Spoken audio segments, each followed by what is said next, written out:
ஒரு நபித்தோழர் பேரித்தம்பள தோட்டத்தில் அமர்ந்து இரவு நேரத்தில் இப்னு ஹுலைர் என்பது அவருடைய பெயர். இந்த இப்னு ஹுலைர் என்பவர் பேரித்தம்பள தோட்டத்தில் இரவு நேரத்தில் ஒரு 2 குதிரையை கட்டி போட்டு அதற்கு அருகிலே தன்னுடைய மகன் யஹ்யாவை தூங்க வைத்து பேரித்தம்பள தோட்டத்திலே அமர்ந்து திருக்குர்ஆனுடைய வசனங்களை ஓதிக்கொண்டிருந்தாராம். இவர் ஓத ஓத குதிரை கணைக்கு ஆரம்பித்து சப்தம் போட ஆரம்பித்ததாம். குதிரை இவர் ஓதுவதை நிறுத்திவிட்டார். குதிரை சாந்தமானது. மீண்டும் இவர் ஓதுகிறார். குதிரை மீண்டும் சப்தம் போட ஆரம்பித்தது. 3வது முறையும் ஓதினார். 3வது முறையும் குதிரை சப்தம் போட ஆரம்பித்தது.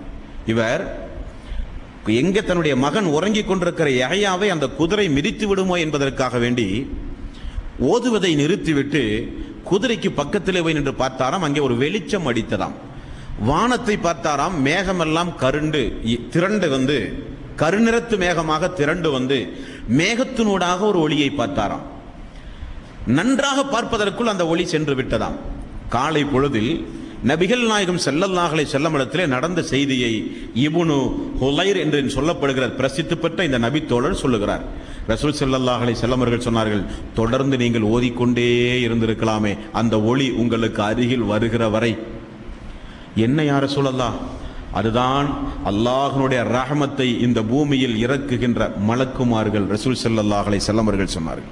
திருக்குர்ஆனுக்கு அப்படிப்பட்ட மகத்துவம் உண்டு.